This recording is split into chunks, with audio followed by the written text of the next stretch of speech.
নমস্কার, আশা করি সবাই খুব ভালো আছেন।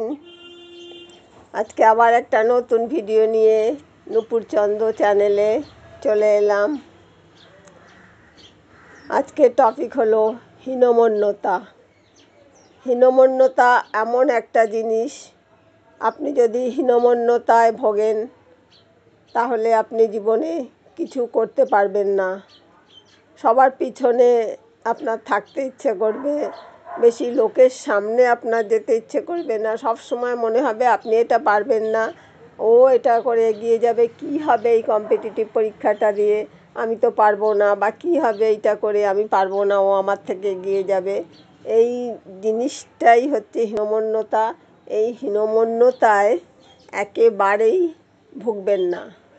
কারণ হয়তো আপনি আগে অন্যান্যদের চেয়ে অনেক বেশি যোগ্য, কিন্তু আপনার মধ্যে যে হীনমন্যতাটা বাসা বেঁধে বসে আছে, তার জন্য আপনার মনে হচ্ছে আপনি সাফল্য পাবেন না, আপনাকে পিছনে ফেলে অন্যরা তরতর করে এগিয়ে যাবে।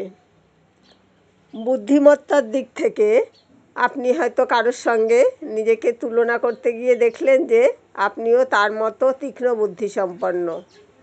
তখন হয়তো আপনি মনে করবেন আপনিও কেন তার মতো সাফল্য অর্জন করতে সক্ষম হবেন না। না, এর পেছনে কিন্তু কোনো কারণ নেই।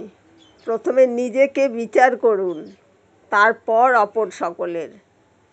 আপনার সব রকম সুযোগ থাকা সত্ত্বেও আপনি আপনার সমস্ত প্রচেষ্টাকে সঠিকভাবে কাজে লাগাতে গিয়ে ব্যর্থ হচ্ছেন। এটা এমন এক ধরনের ব্যাধি যা আপনাকে ধীরে ধীরে মৃত্যুর মুখে ঠেলে দিচ্ছে। এটা যে কেবল আপনার মৃত্যু ঘটাতে পারে তা নয়, এই ব্যাধি পৃথিবীর অন্যতম প্রধান দেশগুলোতেও ধ্বংসস্তূপে পরিণত করেছে। মানে ডিপ্রেশন, হতাশা এবং তার থেকেই মৃত্যুর পথ বেছে নেওয়া, বিভিন্ন রোগ ভোগের শিকার হওয়া। এই কাল ব্যাধিটি তাহলে কি? এটা হলো কেবলমাত্র একটি ধারণা। মনে রাখবেন, এটা কিন্তু কোনো অসুখ নয়। এটা হীনমন্যতাটা, এটা একমাত্র একটা ধারণা। যেই ধারণাটা আপনার ভিতরে কোনোভাবে ঢুকে গেছে, সেই পারিপার্শ্বিক প্রভাবেই হোক, বা কেউ সবসময় আপনাকে ছোট করে দেখিয়েছে, এর দ্বারা এটা হবে না, ওর দ্বারা ওটা হবে না। এটা পরিবারের মধ্যেও বিষণ্ণ হয়ে থাকে, সেই জন্যও হতে পারে। এই ধারণার বশবর্তী হয়ে আপনার মনে হবে যে আপনার যোগ্যতা অপর ব্যক্তিটির তুলনায় অনেক কম, আর সে নিশ্চিতভাবে তার সাফল্যের লক্ষ্যে পৌঁছবে, আর আপনি বয়ে বেড়াবেন শুধুমাত্র ব্যর্থতার গ্লানি আর হতাশা। কিন্তু এটা তো হওয়ার কথা ছিল না।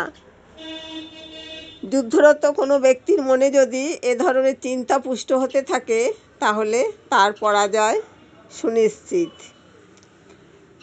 সব সময় আমরা প্রকৃত ব্যাপারকে উপলব্ধি করতে পারি না।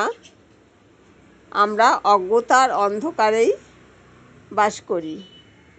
মস্তিষ্কের ধূসর কোষগুলো কেন কার্যকরী হয় না? সব সময় কেন আমরা মূক হয়ে যাই? আর শরীরের সমস্ত অঙ্গ প্রত্যঙ্গ কেন গতি হারিয়ে ফেলে, সাময়িক জড়ত্ব প্রাপ্ত হয়? এই অবস্থাটা কিন্তু সম্পূর্ণ অর্থহীন, তবু এটা আমাদের নিয়ন্ত্রণের ক্ষমতার বাইরে। এর মধ্যে প্রথম থেকে শেষ পর্যন্ত সেই মূল্যহীন, অর্থহীন, অবাঞ্ছিত ধারণা ভয়ঙ্করভাবে প্রভাব বিস্তার করে চলেছে যে আমরা হীন, দুর্বল, অক্ষম। এ কথাটা মনে রাখবেন যে আমরা এটাকে যতটা খারাপ মনে করি, তার থেকে এটা অনেক বেশি খারাপ, এবং এর মূল কিন্তু অনেক গভীরে প্রথিত এই হীনমন্যতা।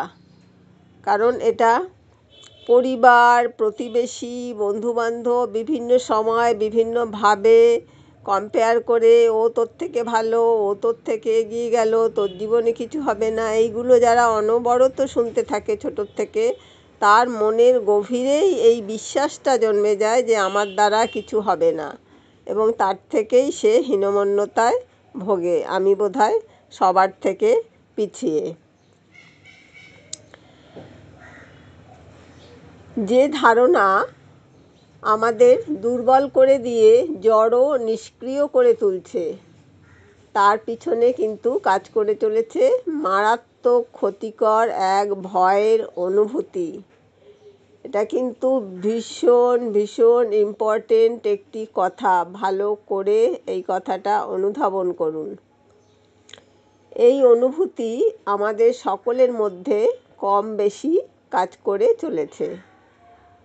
এই ভয় অজ্ঞাত কোনো কারণ থেকে সৃষ্টি হয়েছে। আমরা যেমন এই ব্যাধির কারণ সম্বন্ধে অবহিত হতে পেরেছি, তেমনি পেরেছি এর থেকে নিরাময়ের পথও আবিষ্কার করতে। আপনি যখন নিজেকে দিনহীন এবং তুচ্ছ নগণ্য মনে করেন, তখন আপনি উদ্বেগ, উত্তেজনা, দুশ্চিন্তা, হতাশা এরকম নানা রোগের কিন্তু শিকার হন। অপর ব্যক্তির সাফল্যে আপনি হতাশ হয়ে পড়বেন না বা স্নায়ুবিকারগ্রস্ত হয়ে পড়বেন না। আর সতর্ক থাকবেন, কোনো রকম ভয় যেন আপনাকে আচ্ছন্ন করতে না পারে। আবার হয়তো ওই ভীতির পিছনে কোনো যুক্তিগ্রাহ্য কারণ আছে, অবশ্যই আছে। অবশ্য সেক্ষেত্রে হয়তো কারণগুলো খুব শক্তিশালী না হয়ে অনেক সময় দুর্বলও কিছু কারণ থাকে। খেয়াল করা দরকার যে কুমিরের গায়ে কিন্তু আঁশের মতো এক ধরনের বস্তু থাকে। সুতরাং সেই ভয়ের পুঙ্খানুপুঙ্খ বিশ্লেষণ করে দুর্বল কারণগুলোকে আবিষ্কার করার চেষ্টা করুন। সেটা আপনি নিজেই পারবেন, বাইরের থেকে কেউ সেটা করে দিতে পারবে না। হ্যাঁ, কিছু সাহায্য করতে পারে অবশ্যই, পজিটিভ কথা বলে, পজিটিভ চিন্তাভাবনা আপনার মধ্যে ঢুকিয়ে দিয়ে, আপনার কাছের মানুষজন। আমার বিশ্বাস সব কিছু বিচার বিশ্লেষণ করে বুঝে নেবার মতো যোগ্যতা নিশ্চয়ই আপনার আছে। আপনি নিশ্চয়ই সাফল্য লাভের শক্তি অর্জন করবেন। এই উপায় আপনি সব রকম ভয়কে জয় করতে